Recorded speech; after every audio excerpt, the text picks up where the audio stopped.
اور اللہ ہمیں بھلائی پر اور ایمان پر استقامت عطا کرے۔ بہت سارے لوگ ایسے ہوتے ہیں جن کی زندگی کی ابتدا بری ہوتی ہے لیکن انتہا اچھی ہوتی ہے۔ بہت سارے ایسے لوگ ہیں جن کی ابتدا اچھی ہوتی ہے لیکن زندگی کے آخری لمحے ان کے برے ہو جاتے ہیں۔ دل کے بارے میں حضور علیہ السلام کی حدیث ہے، مشکوٰۃ شریف میں موجود ہے، فرمایا دل میدان میں پڑے ہوئے پتے کی مانند ہے، ہوا جس کو کبھی الٹ کرتی ہے کبھی پلٹ کرتی ہے۔ دل مطلب یہ ہے کہ پھرتا رہتا ہے۔ نبی پاک دعا مانگتے تھے جو ہماری تربیت کے لیے تھی۔ آپ یہ دعا مانگتے تھے، یا مقلب القلوب ثبت قلبی علی دینک، کہ اے دلوں کو پھیرنے والے میرا دل اپنے دین کے اوپر قائم رکھ۔ یہ دعا حضور نے اپنی امت کو سکھائی ہے، اور یہ حقیقت بات ہے۔ دل کب پھر جائے کیسے پھر جائے یہ کسی کو بھی اس کا علم نہیں ہوتا۔ خاص طور پہ جس دور سے ہم گزر رہے ہیں اور ہماری آنے والی نسلیں جس دور سے گزریں گی، یہ بڑا شدید قسم کے فتنوں کا دور ہے، جس میں سب سے بڑا فتنہ لا دینیت کا فتنہ ہے، یعنی دین بیزاری کا فتنہ۔ یہ نوجوان نسل اس کا شکار ہے، اور اللہ سے دعا کیا کریں باقی دعاؤں کے ساتھ ساتھ کہ اللہ ہمیں اور ہماری اولاد کو لا دینیت سے محفوظ فرمائے۔ لا دینیت کا مطلب ہے دین کا انکار کر دینا، مذہب کا انکار کر دینا کہ کوئی دین دنیا میں نہیں ہے۔ یہ اس دور کا سب سے بڑا فتنہ ہے، اور بالخصوص جو بچے یونیورسٹیوں میں جاتے ہیں، اسٹینڈرڈ کی تعلیم آگے حاصل کرتے ہیں، تو ان کی اگر تربیت نہ ہو تو وہ بہت جلد اس فتنے کا شکار ہوتے چلے جا رہے ہیں۔ تو اس فتنے سے بچنے کے لیے مسجدوں کے ساتھ تعلق ہونا بہت ضروری ہے۔ یعنی مسجد میں ایک بندے نے آنا ہی نہیں ہے، مسجد کے ماحول سے وہ واقف ہی نہیں ہے، تو اس کے دل میں جو بھی ڈال دو وہ اس کو قبول کر لے گا۔ تو مسجد میں آنے جانے والا چلو کبھی نہ کبھی کوئی اچھی بات سن لے گا، سجدہ کر لے گا، تو وہ اللہ کے کرم سے کچھ نہ کچھ رکاوٹ رہتی ہے دل کے بدلنے میں۔ ورنہ اگر مکمل طور پہ جو بندہ مسجد سے، قرآن سے، دین کی تعلیم سے، اس سے اگر وہ دور ہے، تو اس کے لیے ایسے لوگوں کا اس کو اپنی طرف مائل کرنا جو دین بیزار ہیں وہ بہت آسان ہو جاتا ہے۔ اور چونکہ میرے دوستو ہمارے اس زمانے میں فلمی سیٹ اپ، ڈراموں کا سیٹ اپ، میڈیا کا سیٹ اپ، اور اسی طرح ویڈیوز کا سیٹ اپ، یہ ایسے اس کو جو ہے وہ بنایا جا رہا ہے پروپیگنڈے کے تحت کہ جس کے اندر ایسے ایسے کویشچن کیے جاتے ہیں جس کا جواب نوجوان کے پاس نہیں ہوتا، تو وہ دین سے دور ہو جاتا ہے۔ تو ہم اللہ سے دعا کرتے ہیں کہ رب کائنات، رب کعبہ ہمیں توحید پر اور نبی پاک کی ختم نبوت پر ہمیں قائم رکھے، اور مرتے وقت اللہ ہمیں کلمہ نصیب فرمائے۔ اور دوسری بات آپ کے لیے بہت اہم ہے، وہ یہ کہ آج کل میں نے یہ دیکھا ہے بیماریاں جو ہیں وہ بہت بڑھتی جا رہی ہیں، اور وہ علاج کرنے کے باوجود شفا نہیں مل پا رہی۔ یہ ایک اگر آپ غور کریں گے نا تو یہ بہت بڑا مسئلہ ہے اس دور کا۔ یعنی بیماری ڈائگنوز بھی ہو گئی، ایسی لیبارٹری ہے، دوائی بھی لے رہے ہیں، لیکن لوگ ٹھیک بہت کم ہو رہے ہیں۔ تو اس کے اندر جو بہت بڑا مسئلہ ہے وہ ہمارا روحانی سیٹ اپ بھی بڑا کمزور ہے۔ ہمارے گھروں میں قرآن نہیں پڑھا جاتا، درود پاک نہیں پڑھا جاتا، ہمارے گھر قبرستان بنتے چلے جا رہے ہیں۔ تو قبرستان، حضور علیہ السلام نے کہا کہ اپنے گھروں کو قبرستان نہ بناؤ۔ تو قبرستان کا مطلب کیا ہے؟ کیونکہ قبرستان میں نہ تلاوت ہوتی ہے، نہ وہاں پر اللہ کا ذکر ہوتا ہے، وہاں پر تو مردے ہیں۔ تو اس کیفیت میں اب ہمارے گھر ہو چکے ہیں۔ گھر بہت کم گھر ہوں گے جہاں پر صبح صبح اٹھ کے قرآن پڑھا جاتا ہو یا ذکر کیا جاتا ہو یا درود شریف پڑھا جاتا ہو. اب ایک گھر کے اندر 12 افراد رہتے ہیں تو اگر وہ شام کو غور کریں تو 12 میں سے ایک بندے نے بھی 10 دفعہ درود پاک نہیں پڑھا ہوگا. تو پھر جب روحانی سیٹ اپ کمزور ہو جاتا ہے تو پھر آپ حیران ہوں گے. مجھے پچھلے ہفتے یعنی تقریباً 10 دن پہلے لندن سے ایک بندے کی کال آئی, کہہ رہا ہے کہ انتھک دوائیاں کھا چکا ہوں, بیماری ختم ہونے کے بجائے بڑھ رہی ہے. حالانکہ وہاں ہر طرح کے ہاسپٹل ہیں, ہر طرح کے ڈاکٹر ہیں, تو پھر غور کرنا چاہیے نا کہ کیا وجہ ہے کہ دوائی بھی کھا رہے ہیں, علاج بھی کرا رہے ہیں, اچھے ڈاکٹر سے ٹریٹمنٹ بھی کر رہے ہیں, لیکن اس کے باوجود اگر بندہ ٹھیک نہیں ہو رہا تو وہ کچھ اپنے کردار, اپنے گھر کے نظام, اپنے معاملات کو بھی غور کر لے کہ کہیں ایسا تو نہیں کہ ہم سارا کچھ چاہتے ہیں کہ دوائی کرے. اللہ کو بھول جانے والے بندے پر دوائی کہاں اثر کرے گی؟ تو ہمیں اپنے روحانی نظام کو بھی بہتر کرنا ہے. گھروں کے اندر بڑے سے لے کر چھوٹے تک, زیادہ نہیں تو گھر کے اندر کم از کم سارے افراد 30 بار زبان سے اللہ کا لفظ ادا کیا کرے. سمجھ آ گئی؟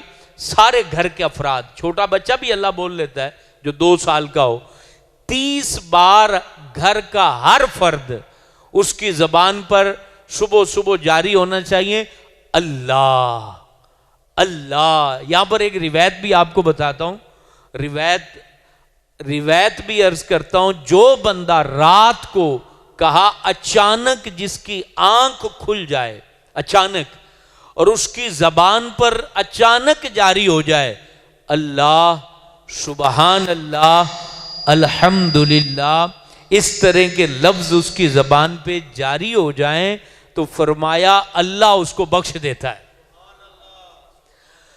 تو میں نے یہ دیکھا کہ پہلے جو بزرگ لوگ ہوتے تھے وہ اٹھتے تھے تو ان کی زبان پہ ہوتا اللہ خیر فرماویں, اللہ مہربانی کریں, یا اللہ کرم کریں. اب وہ ماحول ختم ہوتا جا رہا ہے. ایک تو صبح کے وقت اٹھنے والوں کی تعداد کم ہو گئی ہے, یعنی انتہا درجہ تک صبح اٹھنے والے تھوڑے ہو گئے. صبح رحمت خداوندی برستی ہے. حضرت امام باقر, ان کا پروگرام تھا منگل کو, تو ان سے نا شاہ روم نے اور ان سے ایک جو شام کا راہب تھا اس نے سوال کیا تھا کہ دن اور رات میں ایسے لمحے کے بارے میں بتاؤ جو نہ دن میں شامل ہے نہ رات میں شامل ہے. تو امام باقر نے فوراً جواب دیا تھا وہ سحر کا وقت ہے, کہ سحر کے وقت بیماروں کی تکلیف آسان ہو جاتی ہے, اور اس وقت رب کی رحمت کا نزول چھما چھم برستا ہے کہ جس کو ساری رات بھی نیند نہ آئی ہو نا, سحر کے وقت اس کو نیند آ جاتی ہے. یہ ایک الگ کیفیت والا لمحہ ہوتا ہے. اب اس ٹائم اللہ کی رحمت برس رہی ہے اور ہم سوئے پڑے ہیں, پورے گھر والے سو رہے ہیں, تو یہ ساری چیزیں ہماری میڈیکلی, طبی, روحانی طور پہ ہمیں ڈیمیج کرتی چلی جا رہی ہیں. تو یہ باتیں دل کے حوالے سے بڑی اہم تھیں جو میں نے آپ کے سامنے پیش کی. اگر چاہتے ہیں دوائی اثر کرے, گھر میں سکون رہے, تو میاں اللہ کے ذکر, اللہ تبارک و تعالیٰ کے نام کا جو تذکرہ ہے وہ اپنی زبانوں پر جاری کریں, اور ساتھ ساتھ درود پاک کی جو عادت ہے, یعنی 30 بار لفظ اللہ روزانہ گھر میں ہر بندہ لے, اور 30 بار مختصر سا کوئی درود پڑھ لیں, اللہم صلی علی محمد و آلہ و صحبہ وسلم. یہ مختصر سا 30 بار درود اور 30 بار اللہ کا نام لیں, پھر آپ باہر نکلیں, انشاءاللہ ہر جہت میں اللہ تعالیٰ آپ کی حفاظت فرماتا جائے گا. تو حضرت سلیمان علیہ السلام کے والد گرامی قدر حضرت داؤد علیہ السلام کا ذکر خیر ہم نے الحمدللہ اپنے پچھلے جمعوں میں سنا, اور حضرت سلیمان علیہ السلام کا ذکر پچھلے جمعے شروع ہوا تھا، اور پچھلے جمعے ایک انتہائی اہم گفتگو ہوئی تھی رزق کے حوالے سے کہ حضرت داؤد علیہ السلام کو اللہ نے لوہا ہاتھ میں نرم کرنے کی قوت دی تھی، اور وہ اس سے زرے بناتے تھے۔ 6,000 کی وہ جیکٹ بکتی تھی، 4,000 غریبوں پہ خرچ کرتے تھے، اور 2,000 اپنے بال بچوں پہ خرچ کرتے تھے۔ تو ضمن میں عرض کیا تھا کہ ہر شخص پر لازم ہے کہ وہ رزق حاصل کرنے کی جستجو کرے۔ اسی طرح حضرت سلیمان علیہ السلام کو اللہ نے تانبا، یہ جو تانبا تار میں ڈلتا ہے نا، یہ تانبا اللہ رب العالمین نے حضرت سلیمان علیہ السلام کو عطا فرمایا تھا، اور وہ اس سے چیزیں بناتے تھے جس کو آپ جو ہے اسی طریقے سے تجارت فرمایا کرتے تھے، اور اس رزق سے اپنے معاملات چلاتے تھے۔ حالانکہ حضرت سلیمان علیہ السلام وہ ہستی ہیں جن کو اللہ نے پوری زمین کے اوپر حکومت عطا فرمائی، اور تمام انسان، جنات، اور جنات کے علاوہ درندے اور پرندے، یہ تمام چیزیں حضرت سلیمان علیہ السلام کے ہاتھ کے اندر مقید تھیں اور آپ کے حکم کے تابع تھیں۔ آپ جو کہتے تھے یہ تمام چیزیں وہ کرنے کو تیار ہوتی تھیں۔ اور اس کے علاوہ اللہ نے حضرت سلیمان کے حکم پر ہوا کو بھی تابع کر دیا تھا۔ ہوا جو چل رہی ہے، یہ ہوا بھی حضرت سلیمان علیہ السلام کے تابع تھی۔ اور اس سے بڑی بات، حضرت سلیمان علیہ السلام کو اللہ رب العالمین نے بچپن سے ہی ان کے دل کے اندر حکمت کے چشمے جاری کیے تھے۔ ان کو اللہ نے ایسی حکمت عطا کی تھی، آپ حیران ہوں گے۔ ایک فیصلہ جب حکومت تھی حضرت داؤد علیہ السلام کی، اور حضرت سلیمان علیہ السلام چھوٹے تھے، تو ایک فیصلہ ان کے دربار میں آیا۔ وہ فیصلہ کیا تھا؟ وہ فیصلہ یہ تھا کہ ایک شخص کی بکریوں نے کھیت کھا لیا، اور وہ کھیت سارے کا سارا کھا گئیں۔ اب وہ فیصلہ آیا بھی اس کی بکریوں نے یہ سارا کھیت کھا لیا ہے، تو حضرت داؤد علیہ السلام نے کہا قیمت لگاؤ، کھیت کی قیمت کتنی ہے؟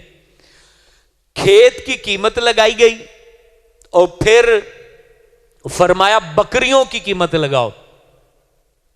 اب بکریوں کی قیمت لگائی تو وہ کھیت کے برابر تھی، تو حضرت داؤد علیہ السلام نے کہا بھی اس کی بکریاں کھیت والے کو دے دی جائے۔ اب وہاں حضرت سلیمان علیہ السلام بھی موجود تھے، تو آپ نے عرض کی ابا حضور اگر میں کچھ عرض کرنا چاہوں تو آپ قبول فرمائیں گے، اجازت دیں گے؟ تو حضرت داؤد علیہ السلام نے کہا، فرمایا کہ ضرور، آپ کے ذہن میں اگر اس فیصلے کے متعلق اللہ نے کچھ ڈالا ہے تو اس کو بیان کیجئے۔ تو حضرت سلیمان علیہ السلام نے فرمایا کہ جس شخص کی بکریوں نے کھیت کھایا ہے وہ شخص اس کے کھیت کو دوبارہ اگائے، اور پھر اس کھیت کی جو ہے وہ پرورش کرے، اور وہ کھیت اس حالت تک پہنچائے جب بکریوں نے کھایا تھا، تو اس کے بعد جو ہے اس کی جو بکریاں ہیں وہ اس کے سپرد کر دی جائیں، اور کھیت والے کے سپرد کر دیا جائے، اور اتنی دیر بکریوں کا جو دودھ ہے وہ کھیت والا استعمال کرتا رہے۔ تو یہ فیصلہ جب حضرت سلیمان علیہ السلام نے کیا تو حضرت داؤد علیہ السلام بڑے مسکرائے اور تعریف فرمائی کہ اللہ تعالیٰ نے تمہارے دل میں حکمت کو جاری کیا ہے۔ تو اس میں ایک سبق یہ بھی ہے کہ آپ اپنے گھر میں اپنے بچوں سے بھی مشورہ لے لیا کریں۔ بعض دفعہ آپ کے بچوں کے دل میں وہ بات اللہ ڈال دے گا جو آپ کے دل میں بات نہیں ہوگی۔ بعض دفعہ چھوٹوں کے ذریعے بھی رہنمائی والی بات اللہ پہنچا دیتا ہے۔ تو مشورہ کرنے کی عادت اپنانی چاہیے، مشورے کے اندر بڑی خیر ہوتی ہے، اور جو دانا لوگ ہوں، صاحب حکمت لوگ ہوں، ان سے لازمی مشورہ کیا کریں، کیونکہ بلا مشورہ انسان کی زندگی تھک جاتی ہے، اور مشورے کے ساتھ بندے کی زندگی جو ہے آسان ہو جاتی ہے۔ بزرگ فرماتے ہیں کہ خود اپنے آپ کو تھکانے سے بہتر ہے کہ تھکے ہوئوں سے مشورہ لے لیا جائے.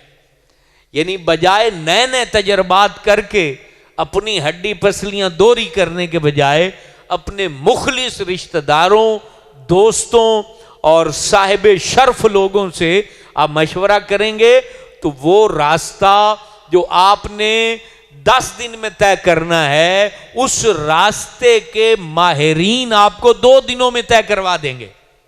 لیکن ہم چونکہ اپنے آپ کو عقل کل سمجھ بیٹھے ہیں، ہم سمجھتے ہیں کہ ہم جب کسی سے پوچھیں گے تو ہماری ناک کٹ جائے گی، وہ سامنے والا سمجھے گا کہ مجھے کچھ پتہ نہیں ہے. اور پھر وہی ہوتا ہے کہ جو سب ہمارے سامنے ہیں، بہت سارے ایسے اڑیل لوگ، اکڑ پن والے لوگ، متکبر لوگ، خود کو بڑا سمجھنے والے لوگ مشورہ نہ کرنے کی وجہ سے خود کو بڑے بڑے نقصان کا شکار کر بیٹھتے ہیں، اور پھر بعد میں کہتے ہیں یار پہلے میں کسی سے پوچھ لیتا تو آج مجھے یہ دکھ نہ اٹھانا پڑتا. آپ کو بیماری خدا نخواستہ لگ گئی ہے تو علاقے کے اچھے پہلے ماہر ڈاکٹر سے مشورہ کر لیں، اس سے مشورہ کر کے وہ آپ کو ریفر کرے گا تو آپ جو راستے میں آپ کی جتنی رکاوٹیں ہیں وہ آپ کی ہٹ جائیں گی. لیکن ہم کہتے ہیں یار میں فلانے کول جاواں، تو یہ میں جو ہوتی ہے نا یہ اس وقت تک چلتی جب تک بندہ ذبح نہ ہو جائے. تو پھر ذبح ہونا پسند ہے، میں ختم نہیں کرنی. میں ختم کیجئے. اپنی زندگی کے اندر آسانی لانا چاہتے ہو تو آپ اپنے بڑوں سے جن کی داڑھی میں سفیدی آ گئی ہے تجربات کرتے کرتے، ان سے مشورہ کیجئے، ان سے بات پوچھئے، ان کے پاس بیٹھئے. اپنے بڑوں کے گھٹنوں کے پاس گھٹنے ملا کے بیٹھنے والا کبھی شرمندہ نہیں ہوتا. ایسے بڑوں کے اکھان نہیں بنے ہوئے. یعنی جو لوگ بھی جو ہے وہ کہتے ہیں نا کہ نوجوان طبقے کی پرے میں بیٹھنے والے کبھی کامیاب نہیں ہوا کرتے. بڑوں کے پاس بیٹھنے والے، بڑوں کی باتیں سننے والے، بڑوں سے ڈانٹ سننے والے، بڑوں کے جو ہے نا وہ مار کھانے والے، وہی تجربہ کار لوگ بنتے ہیں.